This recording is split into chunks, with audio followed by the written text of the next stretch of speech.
I initially got very interested in visual art via graffiti as a teenager. And prior to that, I was very interested in mechanical drawing. Drawing didn't come easy, but my obsession with styling letters allowed me to kind of teach myself how to draw. Eventually, in art college, I learned how to do observation drawings. There is a tendency in your teens to want to learn how to draw realistically. It links to wanting to socialize with friends and wanting to be part of a community, so on and so forth. When we socialize, there is this drive to kind of make connections and make things a collective experience. It creates a paradox at times to kind of, focus on yourself and at the same time consider if you're isolating yourself and how that could not be healthy in a sense. A little tea to myself. I was born in New Rochelle, New York. It's in Westchester County. And then I moved from Ghent, New York, which is in Columbia County, to Dutchess County. It's hard for me to tell stories, basically. So, that's why I'm very drawn to making art. Early graffiti work of both myself and my friends.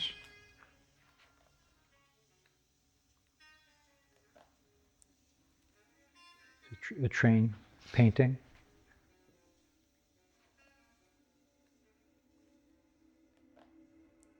In graffiti, there's different approaches, and I was very interested in style writing, which meant that you would make creative lettering. That was like a first introduction to the idea of abstracting things.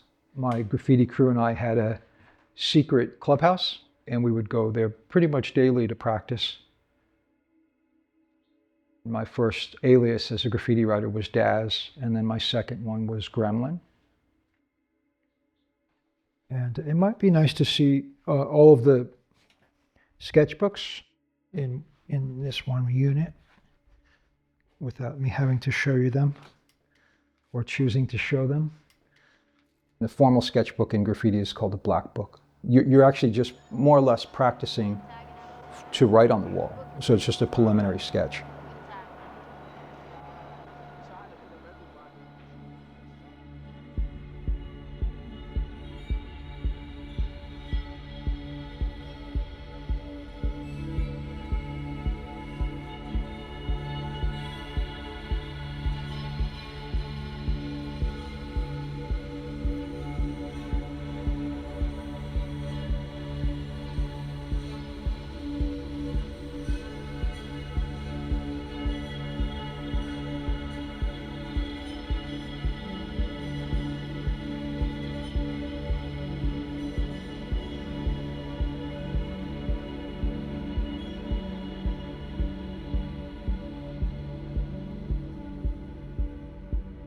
With my friends, we painted the tennis courts at our high school. We would create theme-based murals, and it was always great because our friends could see it.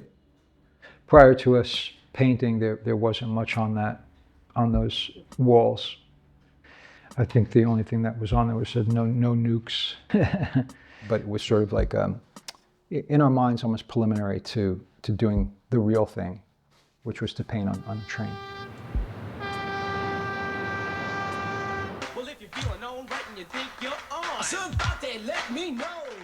There's a documentary called Style Wars by Tony Silver, a blueprint for engaging in this art form. A lot of graffiti writers painted in the yards.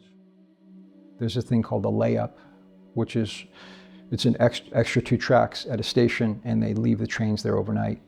There are a lot of different facets to it, but the end goal was to make what they call a masterpiece based on your name in a tunnel, in the dark, using like the most creative lettering you could come up with. But at the same time, you have to stand on the third rail, and the lines are live and stuff. It's extremely dangerous.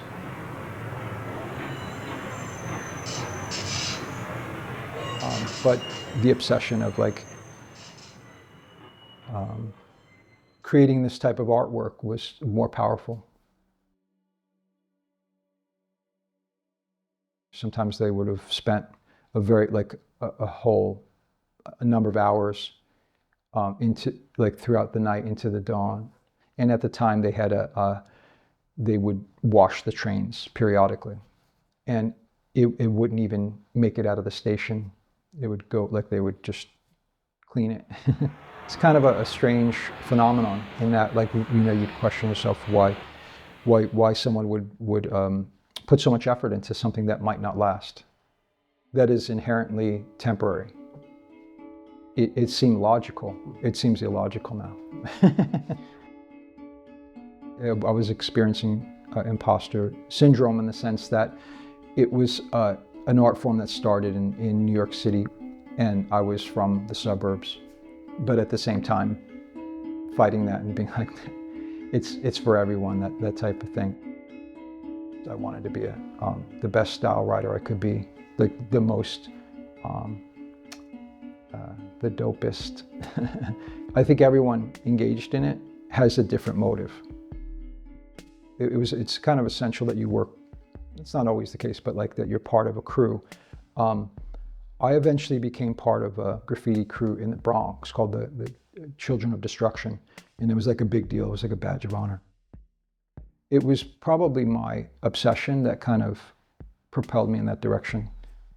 I don't know that I'm always good as a leader, but it was sort of essential at the time.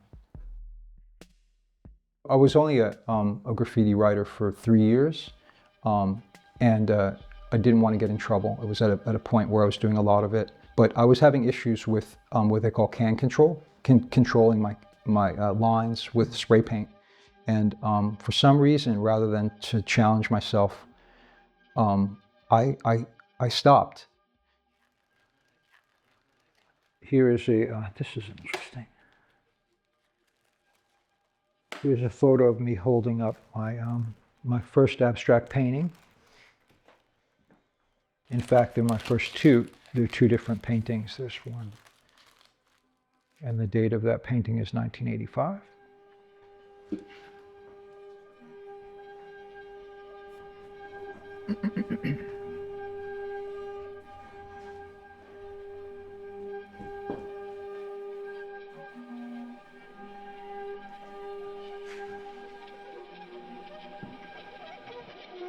Really less focus on how the audience will perceive them. And I'm focused more on exploring a certain medium and just having a lot of fun. Sometimes I'm looking for things that aren't codified, that don't exist to me.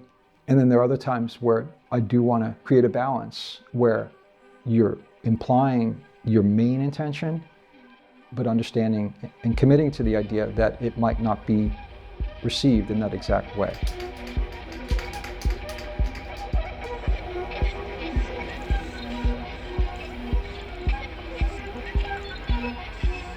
Everyone usually would start their letters and terminate their letters with an arrow, and it just implied motion. Everybody's got their own arrow. I like that though. I incorporated arrows into my work, I would say, about 10 years ago. The piece that was up on the side of the Wasaic project, there's an arrow pitched into the building, and it was the first time I considered how the effect it would have on the message it was conveying. In art, it's called local color. So instead of looking to the left and the right for a color combination that interests me, I kind of looked toward the sky instead because of the scale of the building.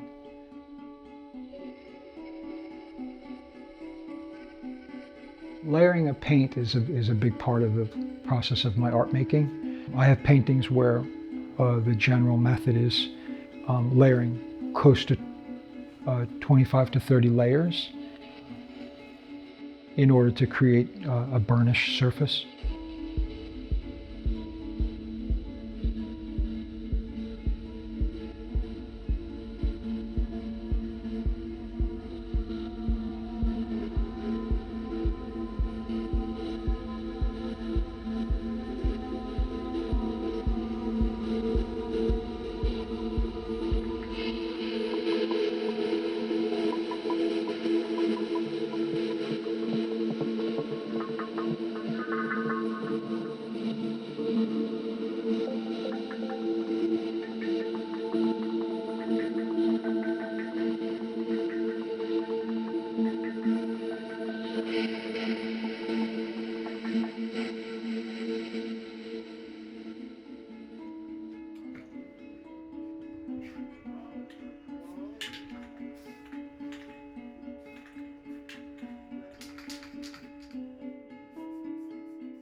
I was once a master mix DJ, and here is a photo of my equipment.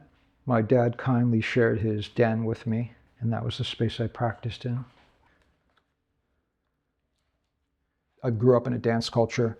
I've explored different types of dance. Expressionistic dance, you're looking for new forms. You're looking for new moves. So the unicycle provides you with opportunities to do a lot of pivoting and counterbalancing.